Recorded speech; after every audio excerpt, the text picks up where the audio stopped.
In our power panel tonight, the owner of a Florida gun store igniting controversy. Andy Hallinan lives in Inverness, and after the attack on Marines in Chattanooga, although he says it goes back well before that, he wants locals to pack heat and practice. But there's one thing that he will not tolerate in his shop, and he told the world with this YouTube video. Now, I have a moral and legal responsibility to ensure the safety of all patriots in my community. And so, effective immediately, I'm declaring Florida Gun Supply as a Muslim-free zone. I will not arm and train those who wish to do harm to my fellow patriots. Very happy to have Andy Hallinan, the owner of Florida Gun Supply, and Hassan Shibly from CAIR. Gentlemen, both of you, thank you so much for coming in and talking about this.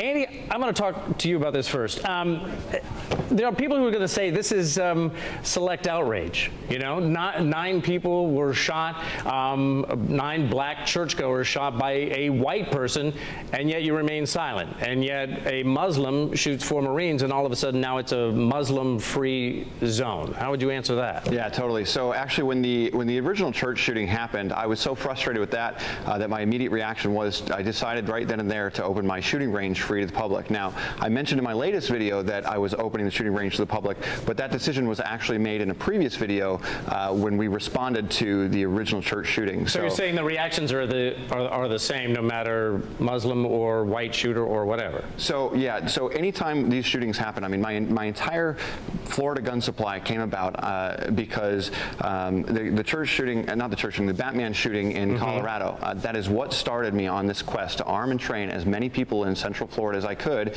to make Central Florida the safest place in America to live. That's what started me down this quest. I was just a marketing guy from Massachusetts that basically didn't really deal with guns or anything like that until that Batman shooting happened, at which point I went down this quest. Hassan, let me ask you this.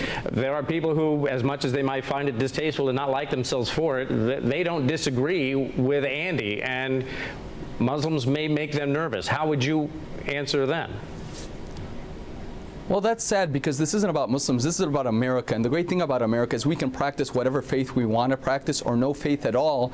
And yet we shouldn't face discrimination or harassment or abuse simply because of how we practice our faith. And, you know, Andy's comments, to be honest, were very hurtful. You know, I don't want my kids to grow up thinking that there's some places that are off limits to them simply because of the religion they choose to follow and practice. And there is, unfortunately, a double standard that the American Muslim community faces. And that is when Charleston, Littleton, Newtown happened, where white Christian shooters engage in horrible mass shootings, you don't have that kind of reaction against the white American population, nor should there be. So why the double standard against the Muslim community? But it sounds to me as though, because I know that the CAIR is going to be pursuing legal action against the Florida Gun Supply, but it sounds to me like even if you win legally, that's not a victory for you. It sounds like you're more interested in changing the attitude than winning in court.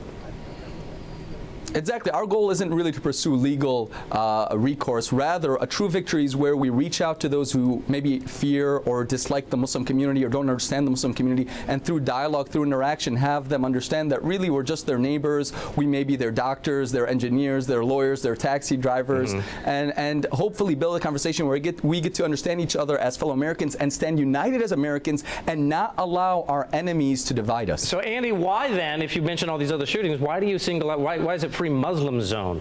Why isn't it, I don't know, a free, you know, terrorist zone? So the ATF gives me the express right to sell guns to whoever I believe is not a threat to me or my community. And you know, basically we've always made decisions if the hairs on the back of our neck raise from any reason, even if they pass their background check, and even if they're a legal gun owner and can lawfully own that gun, we oftentimes make decisions at Florida Gun Supply not to sell those firearms to those people because just something was off. Well, I don't think anybody's got a problem with that, but what if a Muslim walks in your store? You're saying the hair's going to go back on the back of your neck the moment a Muslim walks in the door? I mean, how am I going to know that it's a Muslim, right? I mean, unless they walk in and they're like, hey, listen, I'm a Muslim and I want to buy a firearm, you know, but at the same time, people are thinking that I'm going to start asking people that walk through my gun shop, you know, hey, are you a Muslim or are you Christian or are you Hindu or whatever the case may be? But I can't. I'm bound by federal law to not be able to do that. But I will tell you that if I feel uneasy for any reason, I have the lawful right to say, I'm not going to serve you. Terrorism doesn't know any race, religion, or ethnicity, or creed. In fact,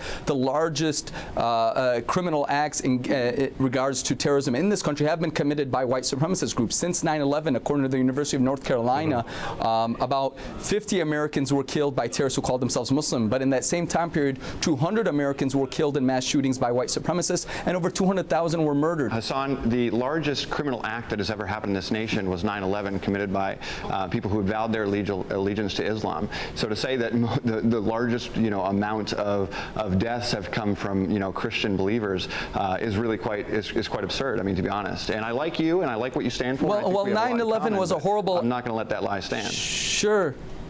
Well, I think you'll agree that 9/11 was a horrible act, and we certainly condemn the evil criminals and terrorists who engaged in it. But that doesn't represent Islam any more than the slavery that happened in this country, where millions of Africans were enslaved, killed, tortured, raped by Christian slave owners. That doesn't represent Christianity, just like 9/11 doesn't represent Islam. You two have worked out some kind of a deal between the two of you, correct?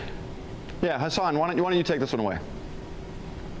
That's correct. I gave Andy a call yesterday, and I was very happy to find him. He was a very, fine gentleman, to be honest. And had it not been for his statement that, he wanted a Muslim-free zone, I think he and I would have been great friends to begin with. And I hope now we can develop a friendship now that we're engaging in a conversation, and maybe convince him to even change that position. And I think that position is changing because he actually was kind enough to invite me to get certified at his course. So I've agreed to come out to his gun shop on Saturday and take the gun safety course, and at the same time bring a Quran and teach him a little bit about how I practice Islam and what mainstream American Muslims believe about our beautiful faith. Hassan Shibly and Andy Hallinan, we appreciate you coming in. Thanks. See you Saturday, bud.